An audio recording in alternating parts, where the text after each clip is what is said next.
Symbolic History Through Sight and Sound, 11, Dante, Threshold of 1300. Over the 13th century horizon of France, England, Germany, Spain, Italy brings a dawn of human possibility. It was the start of morning, and the sun was rising up. Tempera dal principio del mattino, e il sol montava in su. Giovanni Pisano's Simeon, about 1290, hails the temporal incarnation, for mine eyes have seen the glory of thy people. Thus Virgil to Dante at the summit of purgatory. Your will is upright, free, and whole. It would be a fault not to do its bidding. Therefore I crown and mitre you, Lord of your own. Libero, dritto e sano è tuo arbitrio, perch'io te, sovra te, corono e mitrio. How far the spatial attack has moved toward Michelangelo. We measure against the Chartres Simeon of about 1220, looming into time, but not temporal, transforming time, flesh, stone, to the substance of things unseen, not in casque, nor yet in cowl, not in battle, nor in bull, but on the road from Jericho I come with a wounded man. That northern waking held the leanness of sacred surrender, nec in bisso, nec in cuculla, nec in bello, nec in bulla, de Jericho sum veniens. Beside the pentameter weight of Dante, libero, dritto e sano, è tuo arbitrio. If the Divine Comedy is the Gothic cathedral of literature, it is a signed cathedral of prophetic self-awareness.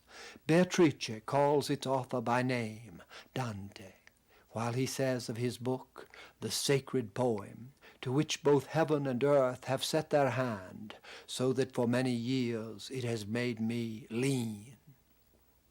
The powers this Gothic synthesis incorporates have crossed a threshold of personality toward the free claim of life, love, and self-rule.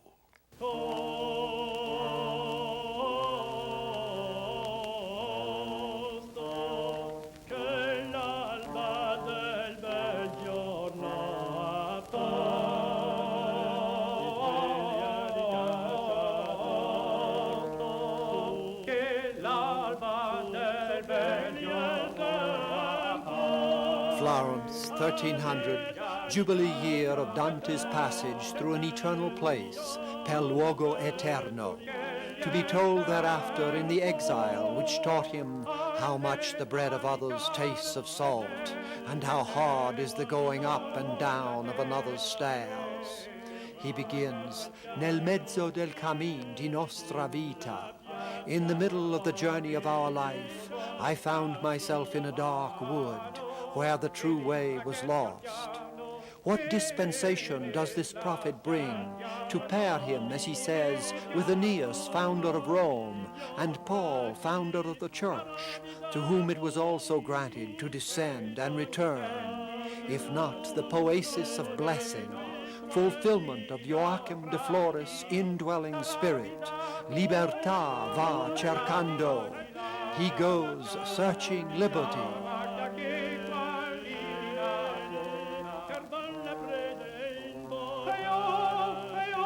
That age a portal also in music, though this Gherardella Scaccia, like much of what survives, is of the next generation.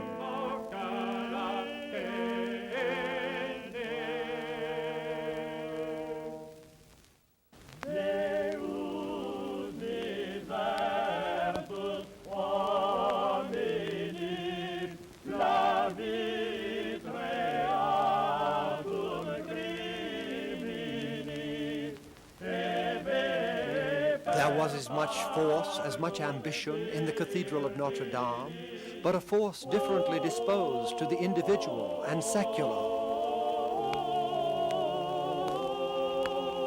Such the frame of the Thomistic Summa, in which Dante's poem shapes new heaven and earth, or the barer solemnities of Perotin's Ars Antiqua.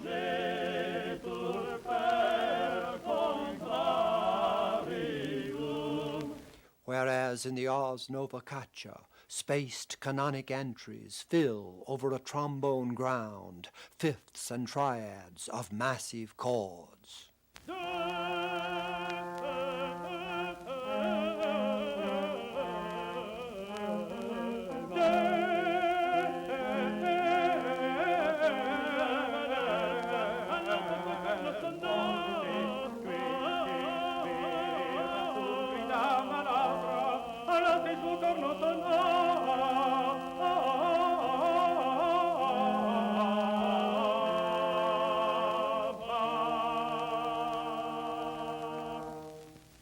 In 1296, when Arnolfo di Cambio took on the construction of the cathedral, whose magnified arcades would not be domed for more than a century, the city fathers proclaimed, the Florentine Republic, soaring ever above the conception of the most competent judges, desires that an edifice should be constructed so magnificent that it shall surpass anything of the kind produced in the time of their greatest power by the Greeks and Romans. So Dante's Ulysses stirs his followers to sail the globe. O brothers, I told them, who through all chances 1,000 perils have come to the west, for this small remnant of the senses vigil our fate allows us, let us here resolve not to deny the experience of knowledge beyond the sunset to the unpeopled world. Consider your race, the seed of your generation. You were not made to pass your time as beasts, but to hold the way of courage and of wisdom. It is in mystical transparency that the old Gothic most fulfills its abstract vision.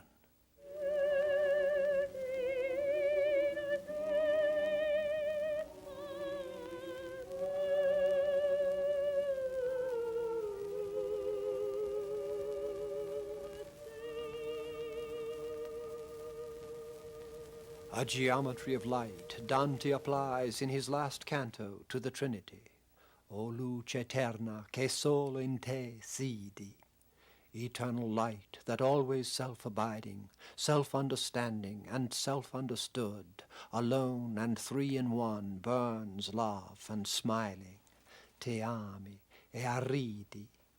That circle which as light in light appeared, as a reflected light of light begotten, under the circumspection of my stare, within itself and of its own pure colour, assumed the human likeness which we bear, so that my eyes were wholly fixed upon it.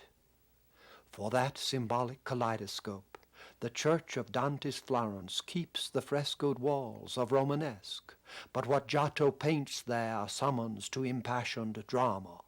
So in Dante all rungs of the eternal ladder flex with life and dying, del Cassero stabbed.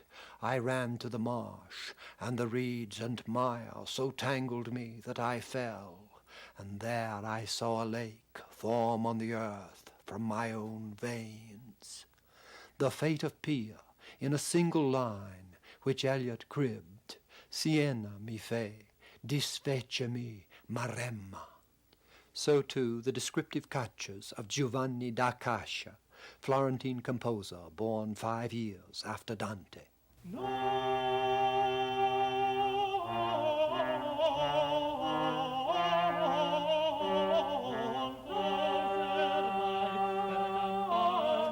But the intensity of the Italian awakening, its life, loves, and hates, is preserved as nowhere else in the Divine Comedy. Here, tightened in the Catholic structure, is the ferment of Guelph and Ghibelline, nobles, merchants, boldness as always, straightened in rigor. Into those timeless realms the great Florentines surge with the defiance which is their grandeur and their sin. So Farinata rises from his burning tomb. Vidi là Farinata, che se dritto. Look there, Farinata, who has raised himself up. From the girdle to the crown you see him clearly. Already I had fixed my eyes upon him. He heightened his chest and lifted up his forehead, like one who had the whole of hell in scorn, and asked me proudly, who were your ancestors? As Dante meditated these words, over the Tuscan town from which he was exiled, bore up the sunlit height of the Signoria's tower, breaking the inner silence like a clarion at dawn, the chivalric strength of the French castle in a new and assertively civic form. At this turn of the century, Florence, of all Italian cities most vigorous in economic and public life, becomes the center of advance for all Europe.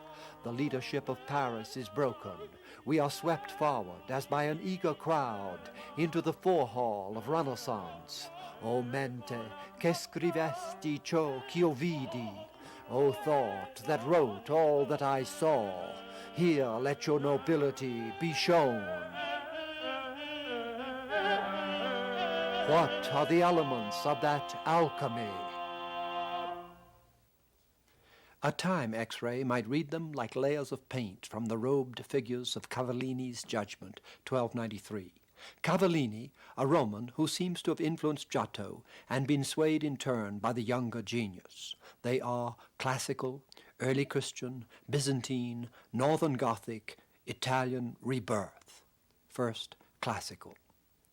Trying to climb the mountain, which is the beginning and end of joy, Dante meets the shade of Virgil, who lived at Rome under the good Augustus in the time of false and lying gods, al tempo degli dei falsi bugiardi. That meeting, that guidance, herald a new art. Aquinas' scholastic use and subordination of his classical master Aristotle turns to a drama of love, in which Dante weeps at the very coming of Beatrice, of revelation, since it is then that Virgil, sweet father, must return to the noble castle of bondage, pagan virtues being only magnificent vices, Augustine, a happiness in this life based on a virtue as deceitful as it is proud. And what the angels chant is the saddest phrase from the Aeneid on the death of Marcellus, at which it is said Octavia and Augustus broke into passionate weeping, manibus date lilia plenis. Give us lilies with full hands, a lament lifted in Dante by an exclamatory O, into a mystery beyond grief or joy. Manibus o date lilia plenis. Again with Giovanni da Cascia.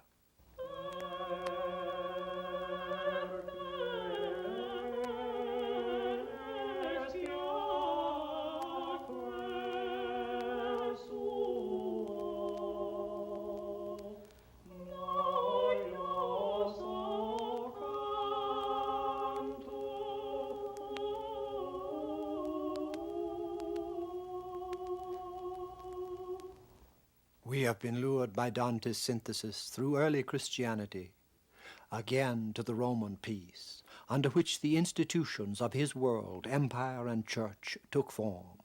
And as he was driven by those beasts of sin down through hell's center before he could climb again, history was forced from Augustus' Virgilian altar and its human claim to virtue. Down the spiral of denial, this Christian sarcophagus sent from Augustine's Carthage to Spain, to the ground Virgil himself must voice in Dante, state contenti umana gente alquia. Let man rest content with how, not why. Could he have seen the whole, there was no need for Mary to give birth, and you have witnessed such whose longing is their grief. I speak of Plato, Aristotle, many more. At this he bowed his head, dispirited.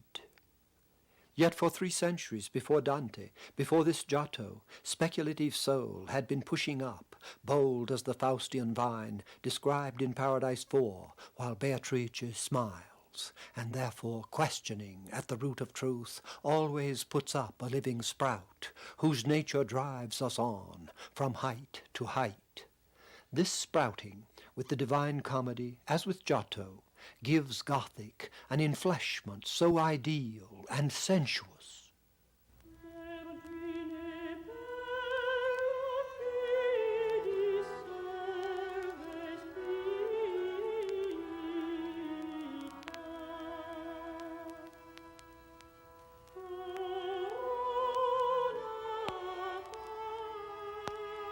that the Florentine refinements of the next century here Fra Angelico seem kindled.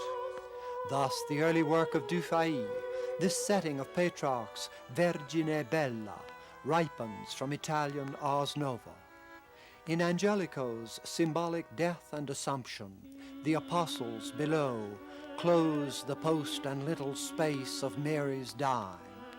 But Christ in the center receives her infant soul, filia del tuo figlio.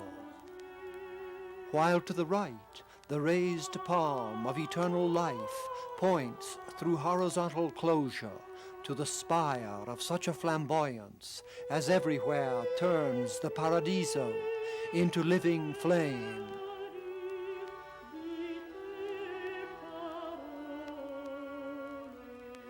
Botticelli would treasure that aesthetic mysticism to the end of the Quattrocento, nowhere more poignantly than in the drawings for the Commedia. Witness the ascent with Beatrice from the garden that crowns purgatory. In the context of the other designs, this initiates a leap from the busy crowding of the circles of punishment toward the unfinished blankness which would more and more attest the Empyrean. Had not Dante scaled those heights by the extrapolation of inadequacy? My sight greater than our speech, so snow in the sun dissolves the imprint, so with wind on the light leaves the Sibyl's oracle was lost. Così la neve al sol si dissigilla, così al vento nelle foglie levi si perdea la sentenza di Sibilla. In the Gothic charge skyward, we have distinguished around the French centre two layers. With the 12th century, that burgeoning stretches the Romanesque, as the Ottonian Kaiserdom is stretched at Bamberg, or the archaic empire by Barbarossa, Henry VI, Frederick II, who loom still in Dante. This is the light of the great Constance, who from the second blast of Swabia conceived the third and ultimate energy. While in the 13th century, which at Cologne spills into the 19th, the high Gothic wave from the Ile-de-France points trellises of stone, such defiance of gravity as when Dante fixes his eyes on Beatrice, hers on the spheres, and his live body, lighter than air and fire, targets upward toward its happy mark. Have you not known that each of us is a worm, born to form the angelic butterfly, a formar l'angelica farfalla?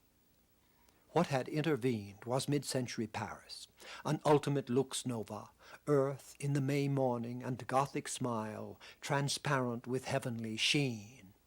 Did Dante recall the Sainte-Chapelle, still fresh, still unrestored, when he saw paradise, first in its shadowy presages, son di lor vero umbriferi prefazi, a stream of sparks flowing between flowers?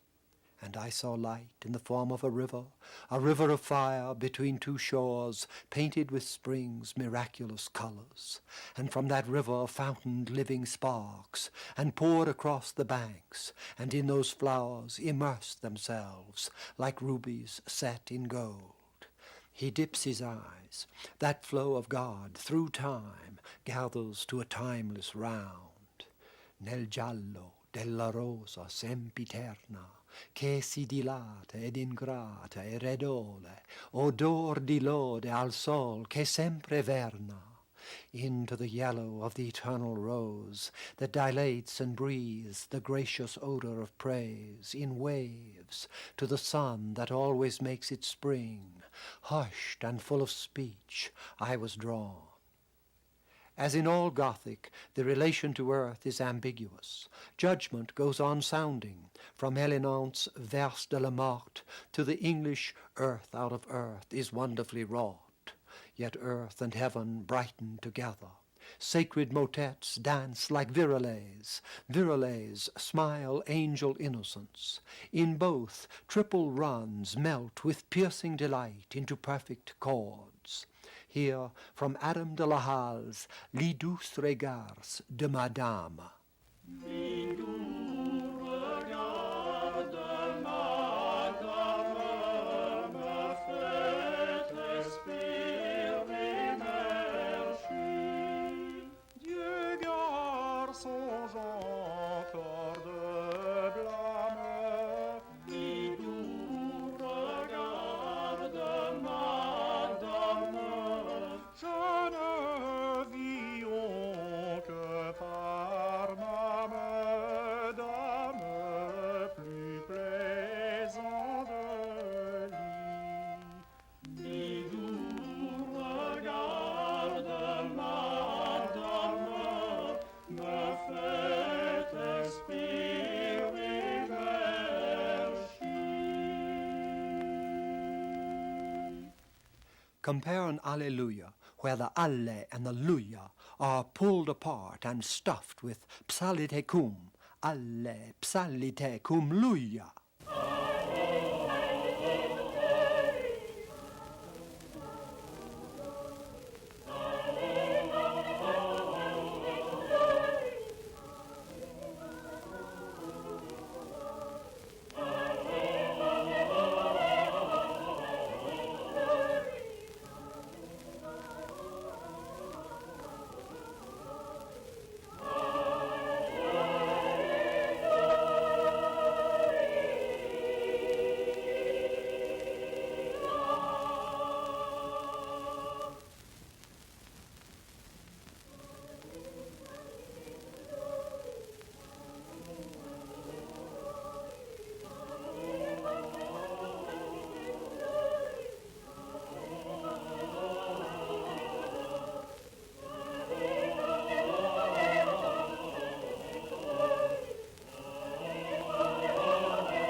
Before the infection of high-rise, the town-dwarfing French cathedrals, a flamboyant tower perhaps, Renaissance angel or cupola, crowning Romanesque and Gothic, spoke how small a post-Columbian age fulfilled the living medieval. No wonder buildings slacked off at the center, physical and spiritual space preempted. Yet the rational buttressing of faith which had reared Amiens and the Summa could not rest there. Reason in Siger and the Averroists must stake out its own realm. The world is eternal. The will acts from necessity. Happiness is in this life, and only philosophers are wise. Theses twice condemned at Paris. Yet Dante, Thomistic synthesizer, is so attuned to birth that he places Siger, condemned by the Inquisition in 1277, among the brightnesses of paradise. It is even St. Thomas, his bitterest accuser, who is made to introduce him. This is the eternal light of Siger, who, lecturing in the street of straw, demonstrated enviable truths.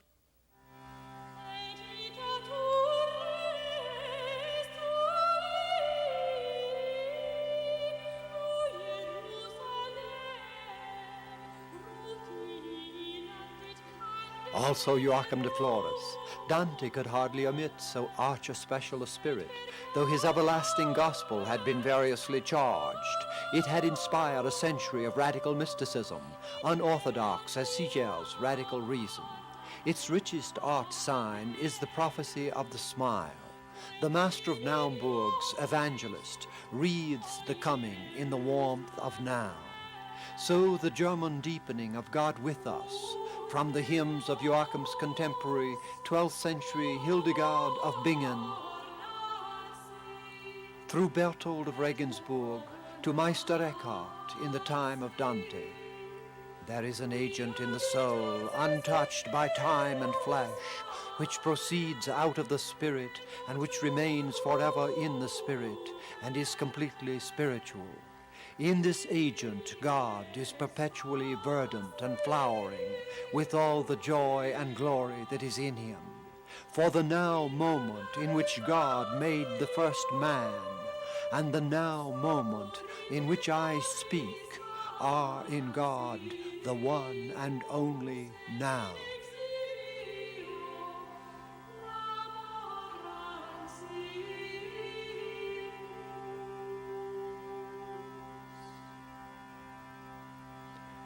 A fusion Dante gives the aesthetic clarity of Florence. Duns Scotus taught at Oxford, Paris, and Cologne around the time of this 1300 Freiburg self-portrait. In him the scholastic instrument sharpens to a pre-Kantian critique. The God Anselm found in reason is only cause of causes. His other attributes, as Trinity, mercy, goodness, stand in contradiction and rest on faith alone. We cannot know God, but we can love him, and that is better than knowing. Only against the remembered conscious might of Giovanni Pisano and Dante do these northern harbingers pipe thin. Long is I, and long is ho, long is we, and long is woe. The late century shift in poetry is always exemplified by the romance of the rose.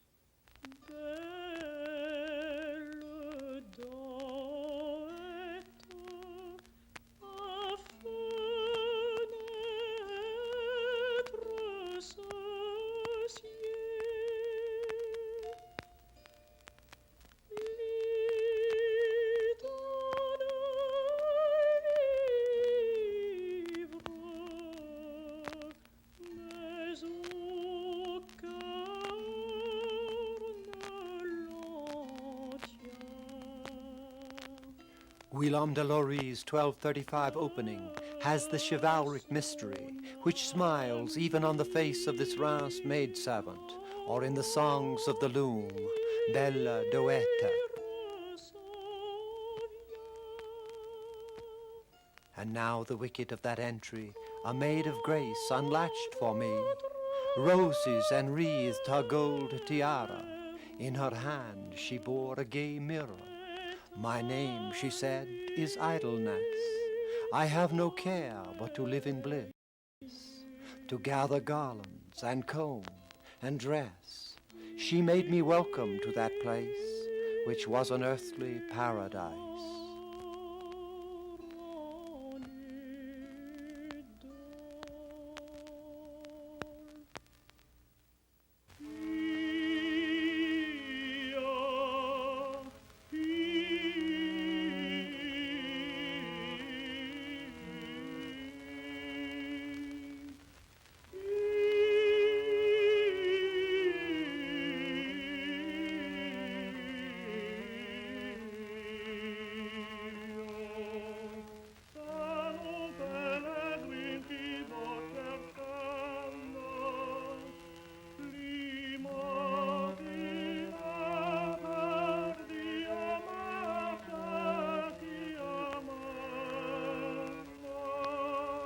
With what sensuous immediacy French romance ripens to Dante, Giotto, the music of D'Acacia. I am a pilgrim who goes crying for alms. Lorie's idleness becomes the lair of whom Dante dreams, gathering flowers to adorn herself at the mirror of contemplation. And then he sees her in earthly paradise, Matilda across the stream. You make me remember where and what Proserpina was, that time her mother lost her and she lost the spring. Tu mi fai rimembra dove qual era Proserpina nel tempo che perdette la madre lei ed ella primavera. A Gothic yearning and delight which Milton could only wonder at and be raised above himself, not that fair field of Enna, where Proserpine gathering flowers, herself a fairer flower by gloomy Dis was gathered. In the Romance of the Rose, 2 generations lead from that aristocratic source to Jean de Meung's bourgeois continuation, such a compendium of realism and sense as feeds 2 centuries of late Gothic, as in art this Strasbourg Saint-Louis and his wife. The praise of my beauty was everywhere. There were night knockings at my door, brawls when I ditched one for another, lopped off limbs and lives together. My body was so strong and supple, it could have minted coins in double. But I was foolish, young and cheery, and had no schooling in love's theory. Experience has made me sage, in which I have spent the flower of my age. Wise too late, the day has waned, the door that swung cleaves to the jamb. Unvisited I wait alone, no loving touch from anyone. Youths, untiring of me once, pass me by without a glance, or if they see what they adored, wrinkled hag is their best word. Realism a century later reflects that 1280 shift. Charles the Wise of France as Saint-Louis with his wife, or Chaucer's wife of Bath, enfleshed out of Jean de Meung. Experience, though non auctorité wherein this world is richt enough for me, to speak of woe that is in mariage, of which I am expert in all min age. But age, alas, that all woe envenim, hath me bereft me beauty and me pith. The human miracle mediated by the age of Dante. But Lord Christ, when that it remembereth me upon me youth and on me jollity, it tickleth me about min herte roote, that he have had me world as in me time. Even Villon's phallic helmeter, who sees her mirror image young and old, is of the same mind, though the renaissance of body, petit tétin, hanche charnue, round little breasts, fleshy haunches, intensifies, as in Donatello's Magdalene, a dance of death.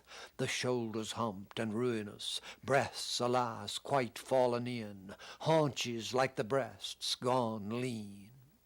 Les épaules toutes bossures, mamelles croix, toutes retraites, telles les hanches que les têtes.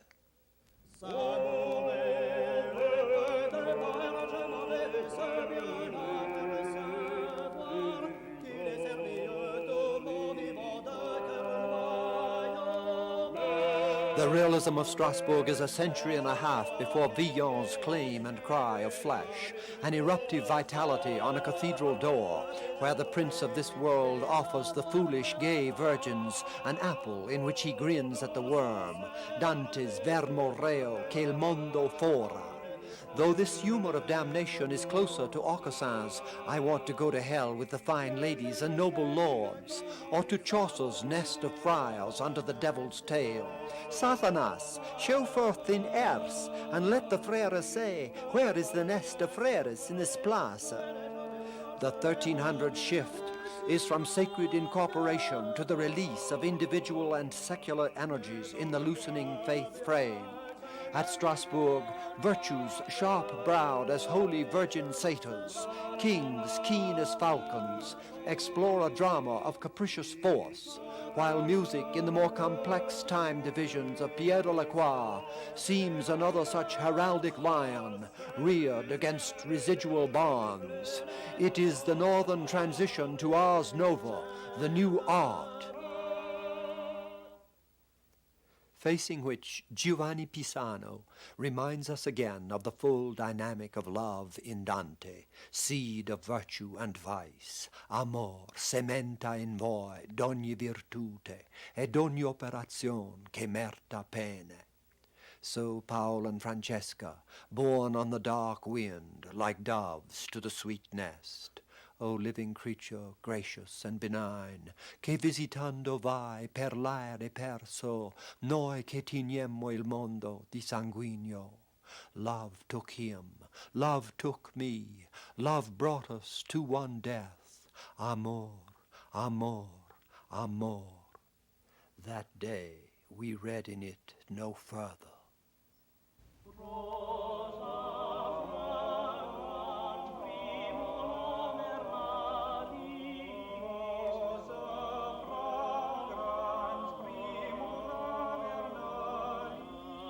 In England, a quieter harmony. In the Lady Chapel and Chapter House of Wells, 1300 and after, balances within Gothic an enlightenment of ease. So with the Rosa Fragrans, a roundelay to Mary.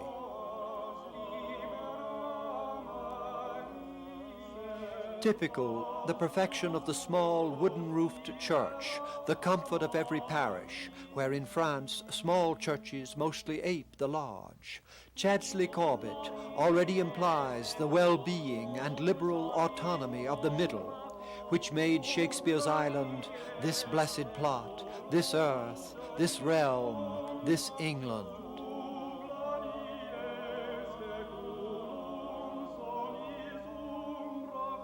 The Lincoln Queen Margaret is perhaps of the early 1300s. Its human naturalness suggests the music of the third and sixth, intervals which the English theorist Addington of the same time first justifies, and on grounds of appeal, voices lead them forth into a sweet mixture.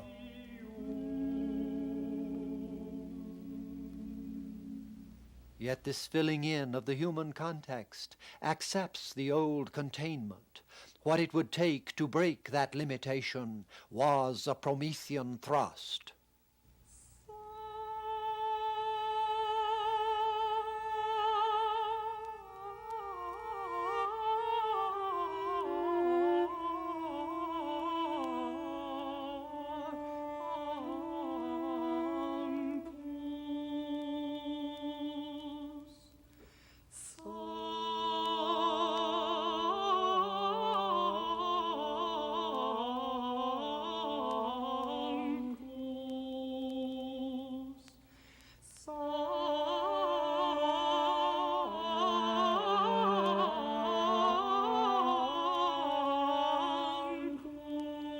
Giovanni Pisano's last work, the now fragmentary tomb of Margaret of Luxembourg, about 1312, shapes the flesh and person of some soul rising on the slopes of purgatory. It is there that the composer Casella sings Dante's canzona, Amor che nella mente mi ragiona, which, if it survived, might complete a cognate trio. Having nothing of Casella's, we settle for a second-generation Sanctus by Lorenzo of Florence. It claims, for all the chordal advance of the English, another realm of consciousness.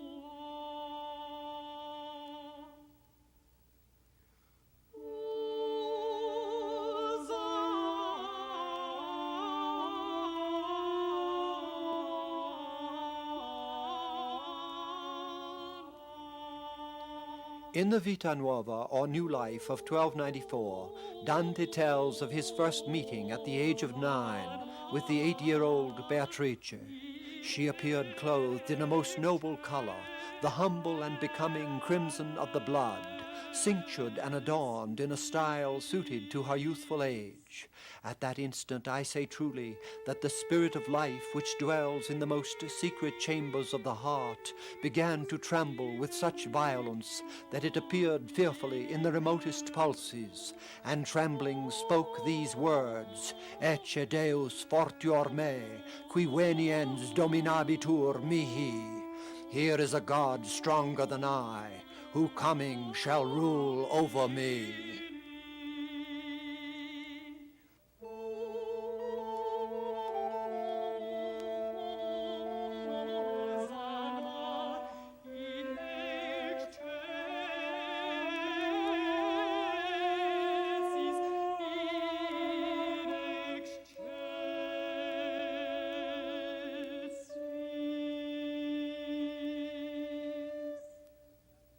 Go back a century and a half to Abelard's no less personal History of My Calamity.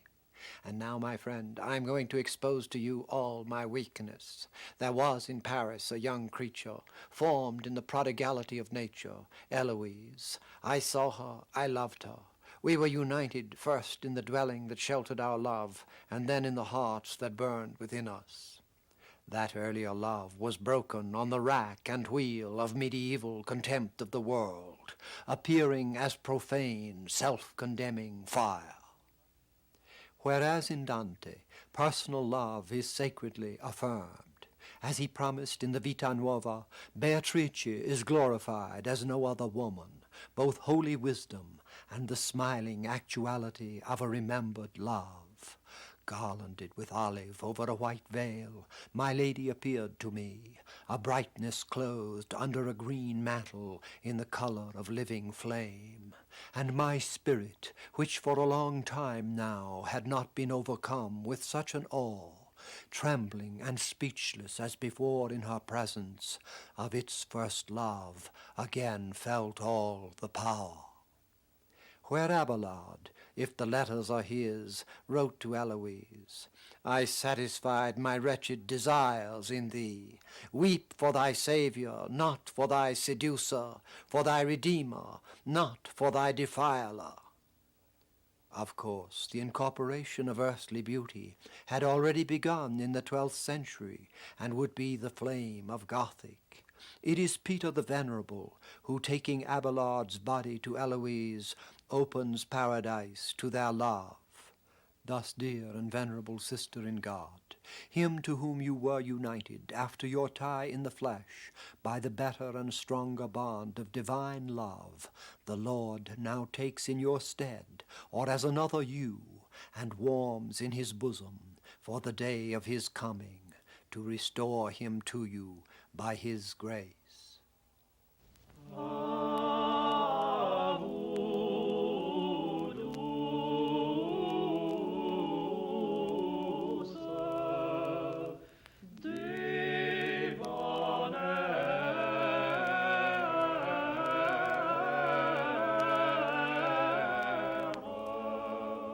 How the brief delight of flesh has flowered since then, Upper Rhine, time of Dante, with the Douce Debonair of Escurel, executed in Paris, 1303.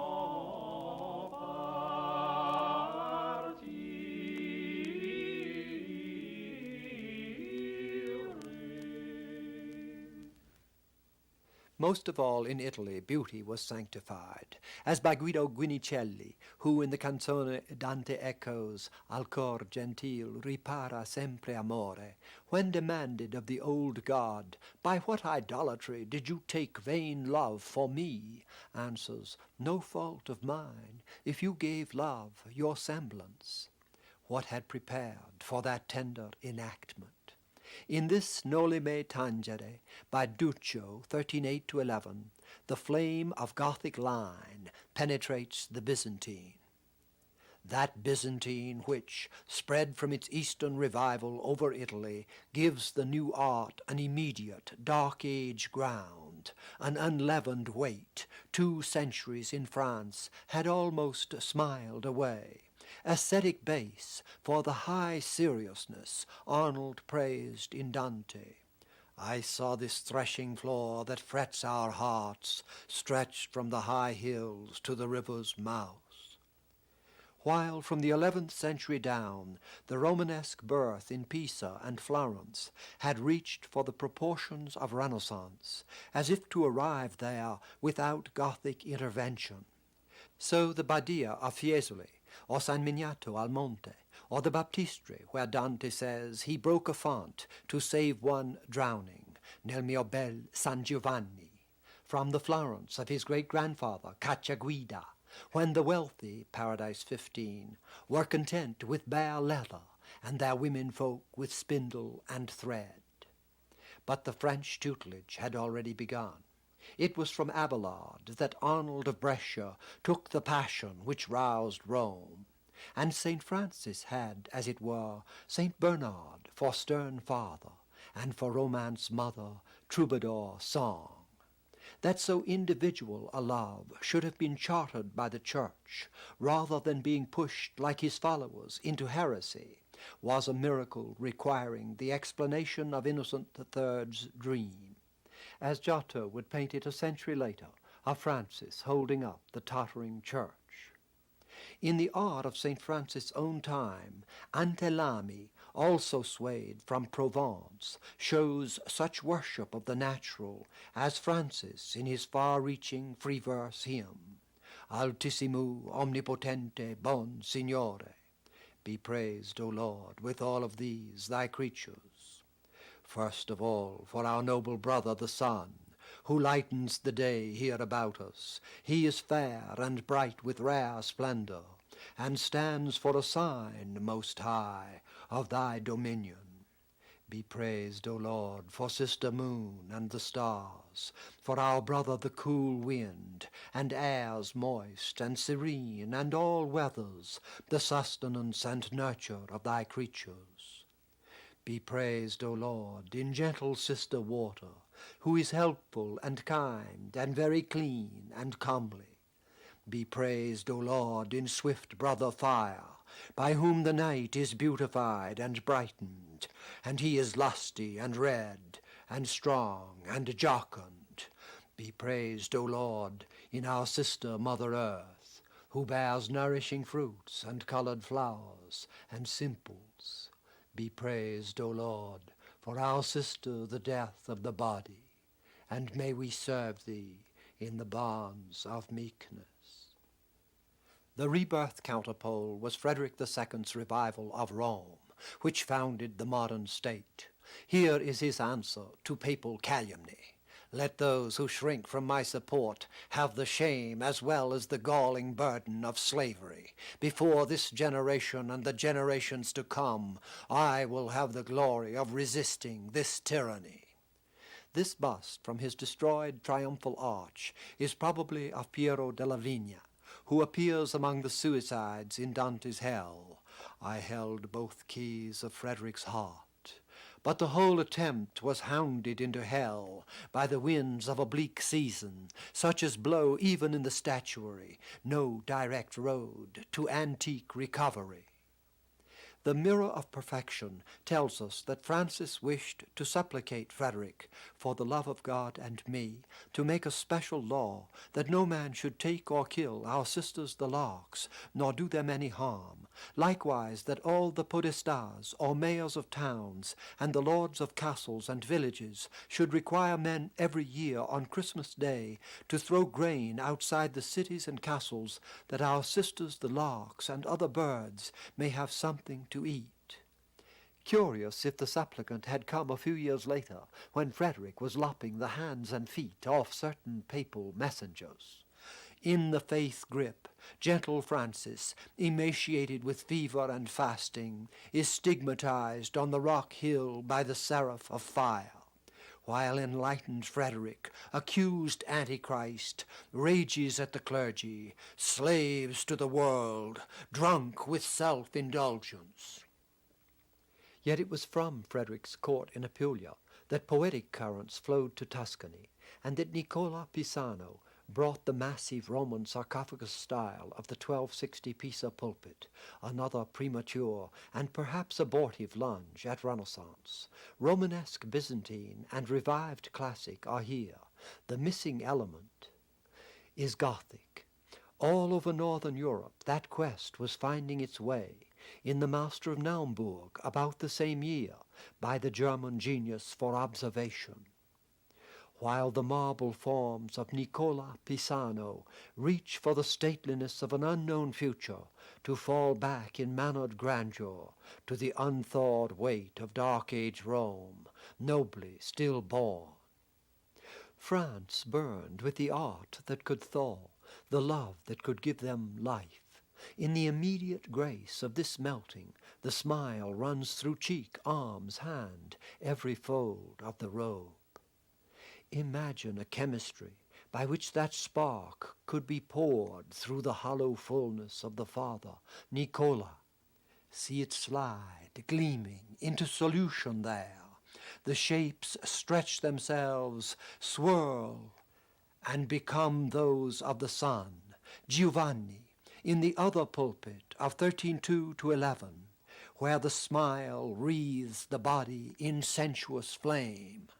It is the smile which runs through all grades of Dante's heaven, il riso dell'universo, the smile of the universe, lo splendor degli occhi suoi ridenti, the splendor of her laughing eyes, a smile that can make paradise itself, for in her eyes burned such a smile, I thought I plumbed with mine the depth of my grace and paradise. It crowns purgatory with the coming of Beatrice. It hovers with yearning tenderness, the desired smile of romance, over the shadows of hell. By some inexplicable transmutation, that dark age flying world, for all its violence and the brunt of timeless rewards, grows benign and glad, nell'aere dolce che dal sol s'allegra. In both pulpits, Samson is the heroic nude. In Dante, it is Ulysses who turns the classical to infinite search. Niccola's Samson has the frame, but lacks the force. The will and desire that drove me on to discover the ultimate secrets of man, both of the evil and the good, so I put out upon the high sea's peril.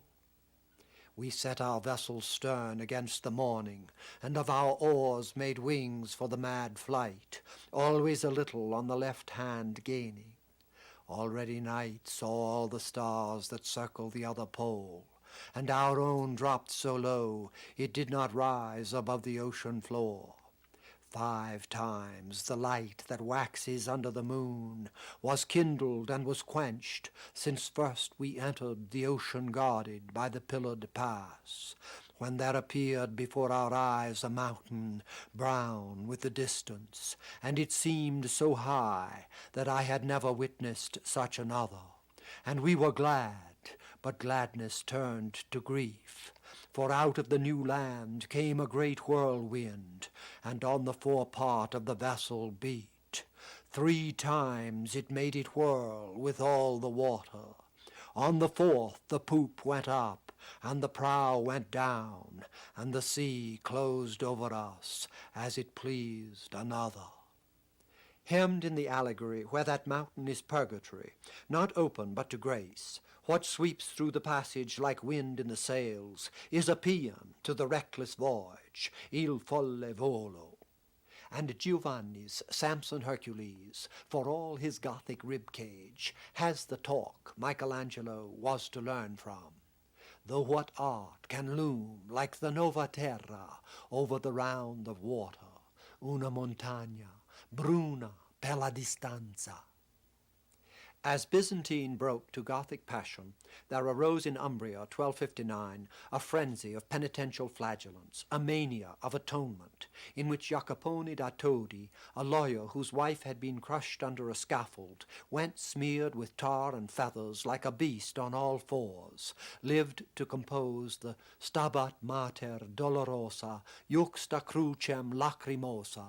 The Mother of Sorrows stood under the cross in tears, and in Italian, the angular, savage tenderness of the crucifixion. Now the mother and John one grief has thrown down, arm in arm they are found at the cross of the Son. Or his cry for the lash of disease, his punishment for God's death, che me creasti in tua diletta, ed io t'ho morto a villania. Against which the lighter fancies of Gallic illumination enter with the play of Folgore di San Gimignano's Sonnets on the Seasons. Horses are galloping, coursers of Spain, and men clothed all in the fashion of France sing and dance in the manner of Provence.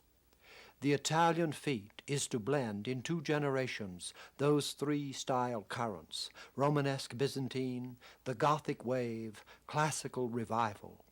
And the resulting leap, as by Trotsky's law of combined development, is from Capo di Marcovaldo, about 1266, to his pupil Cimabue, about 1280, who, as Dante says, bore the cry until he was displaced in turn by his own pupil, Giotto, after 1300, in whose style of epic observation the 3 currents meet.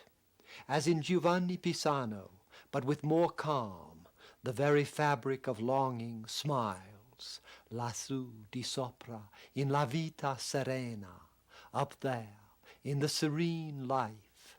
In Dante, it is the skipping four-stress line, which, varying the pentameter as much as anything, suspends joy in mystery. Beatrice's voice of angel, con angelica voce in sua favella. Like dawn in purgatory, earth brightening through its veil, dolce color d'oriental zafiro.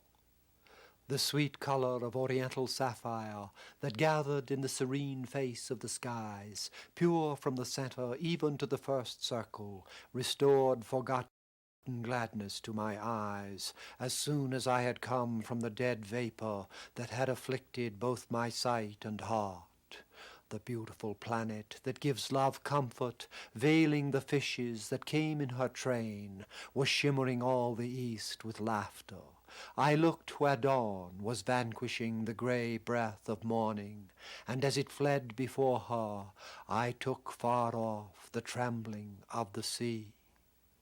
Though art again hardly parallels that mystic reach of nature, sì che di lontano conobbi il tremolar della marina. In music, that Italian half-century offers before Giovanni da Cascia 2 collections of monadic laude spirituale, songs of the penitentes.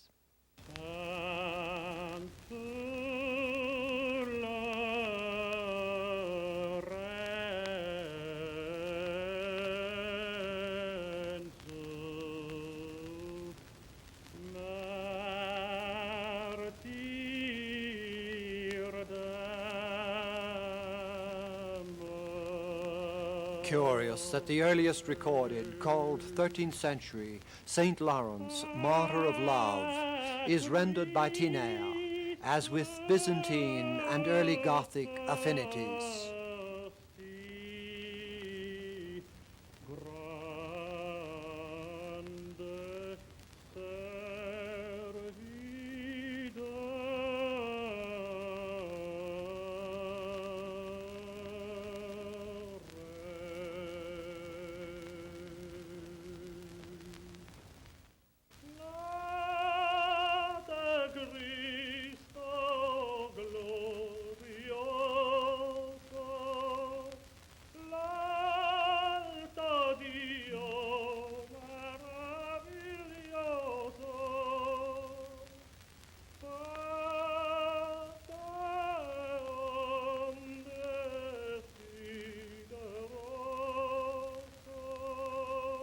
While to the Gloria in Cielo, called about 1300, Max Miley gives a troubadour richness affined to the clarified passion of Giotto.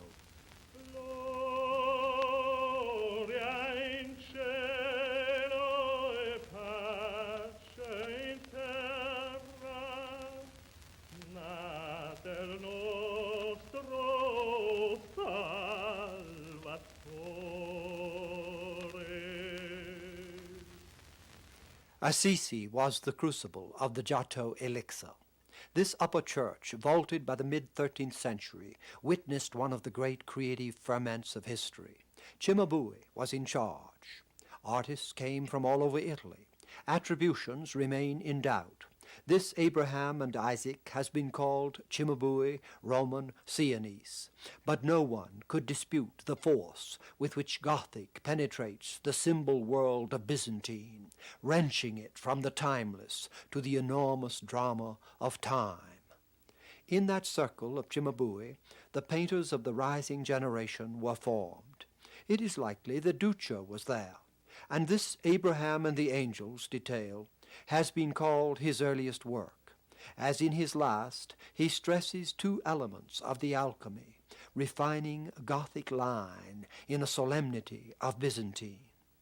The third, classical revival, Cavallini may have brought from Rome. How consciously his Birth of the Virgin there has absorbed the quiet space of the antique. Unfortunately, his earlier works are lost, and nobody knows how this Trastevere mosaic of 1291 relates to the Assisi Esau and Isaac of the same time. This has been called Cavallini or school, and taken as a point of departure for Giotto. Others have been as certain that here the youthful Giotto opened the space Cavallini took back to Rome. Whatever the dates, such Roman geometry, where a servant girl as river goddess harmoniously pours into a classical urn, must have helped a Tuscan prodigy to what he required. The retrospective Cavallini at once yields robe, space, and gesture to what is surely here the genius of Giotto. In the melt of Byzantine, French, and classical, the Magister forms, as much or more than Giovanni Pisano, a cognate for Dante, cognate for the Ars Nova that would peak in Landini.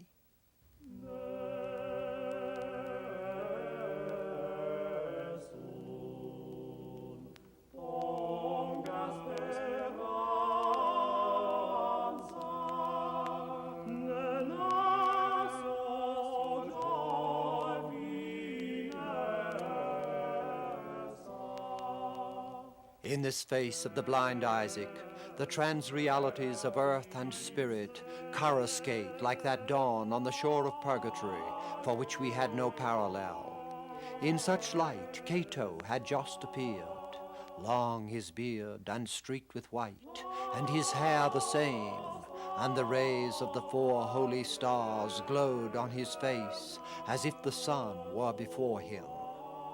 At Cato's direction, Dante goes to bathe his face, where dawn stills the morning breeze, and he knows far off the trembling of the sea.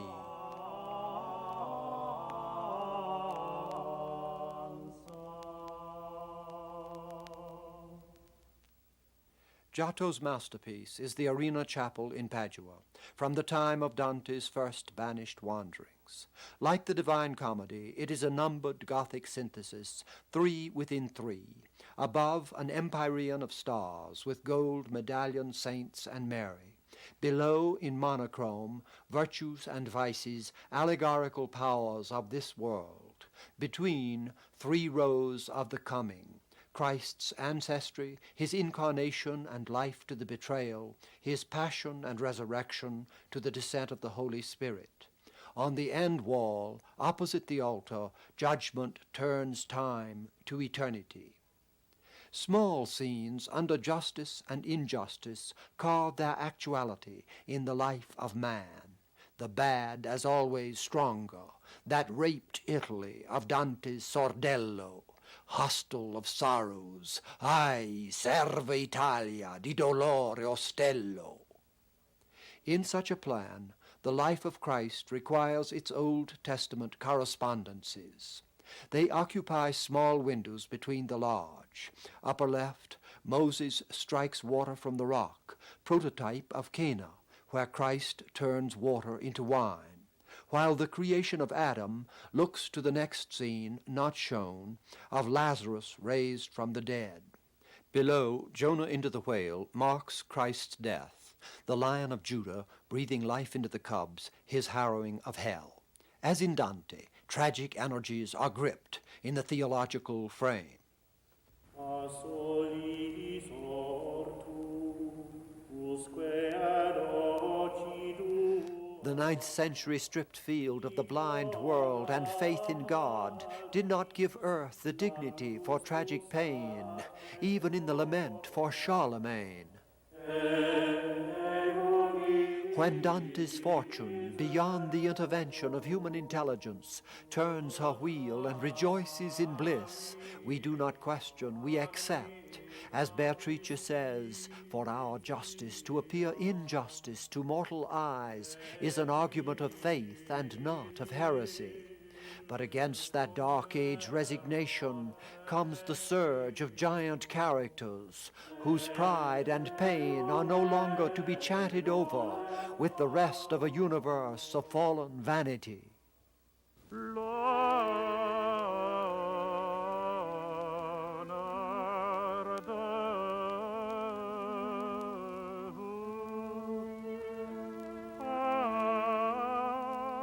This is the vortex in which Western tragedy is born, and it is born in Giovanni Pisano's pulpits, here from Pistoia, as in Dante, or in Giotto.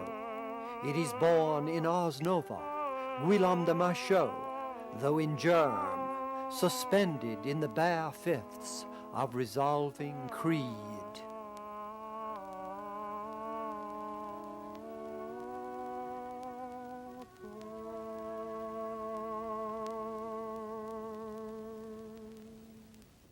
Yet by that very suspension, the stripped pocket tragedies of Dante burn with fiercer outrage than Shakespeare, reaching for human containment, could afford.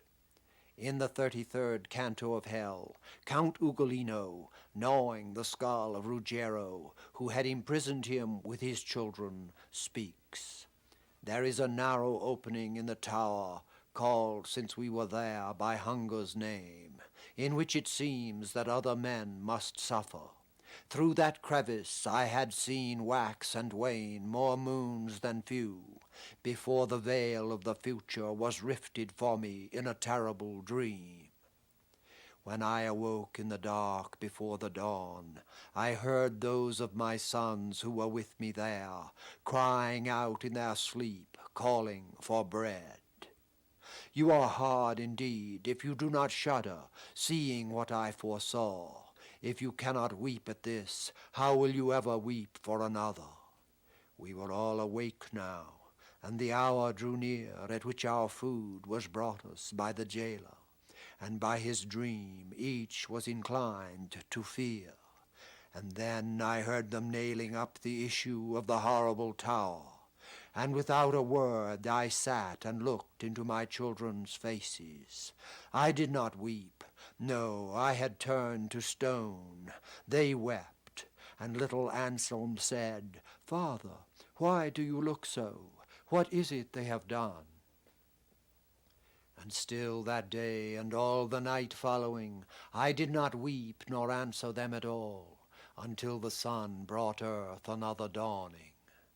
Now when the first dull rays entered the gloom of that lamentable prison, and I, beholding, saw 4 faces the image of my own, I gnawed my hands for grief, and they, believing from this that I was driven by the wish of eating, suddenly raised themselves, speaking, "Father, believe our suffering would be less if you fed here. What you have put upon us you may strip off, this miserable flesh." I calmed myself not to give them more sadness. Through that day and another we sat mute. Earth, hard-hearted, why did you not open? When we had come to the 4th day, Gaddo spoke, and crying, "Father, why do you not help me?" he threw himself face downward at my feet, and there he died, and even as you see me, I saw them one by one fall down, all 3, the 5th day and the 6th, and over them I, already blind, confirming what I knew, groped 2 days calling the dead. Then finally, fasting did what anguish could not do.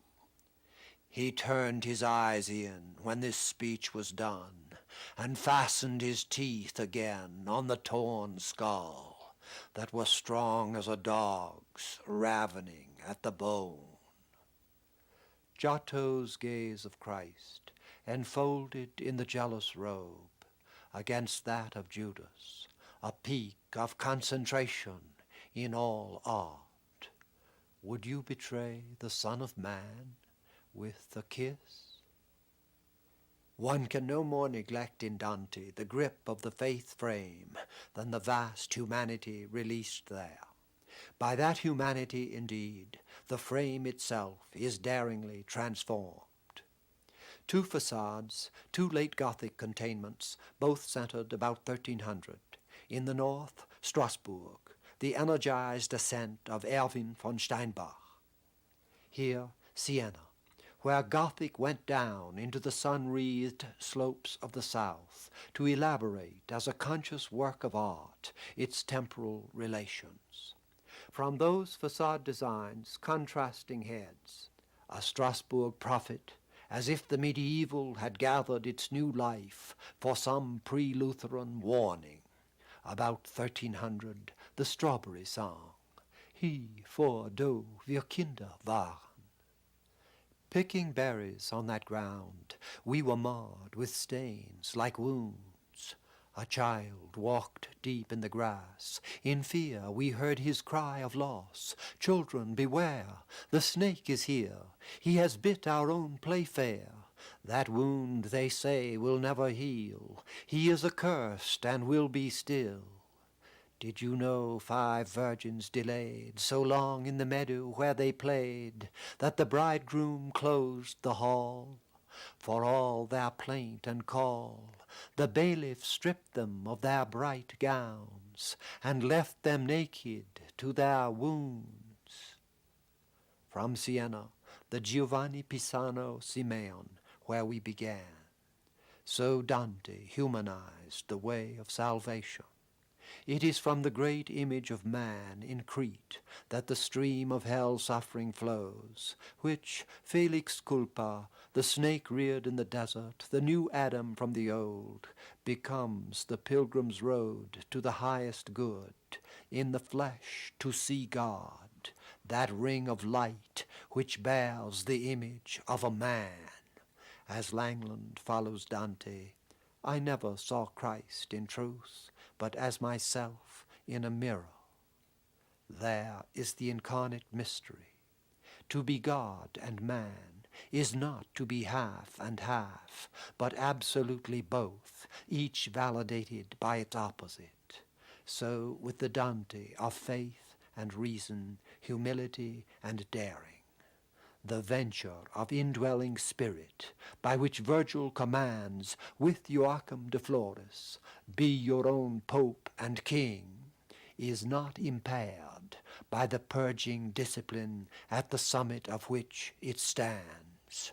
Libero, dritto e sano è tuo arbitrio, perch'io te sovra te corono e mitrio. Your will now is upright, free and whole. I crown and mitre you, Lord of your own.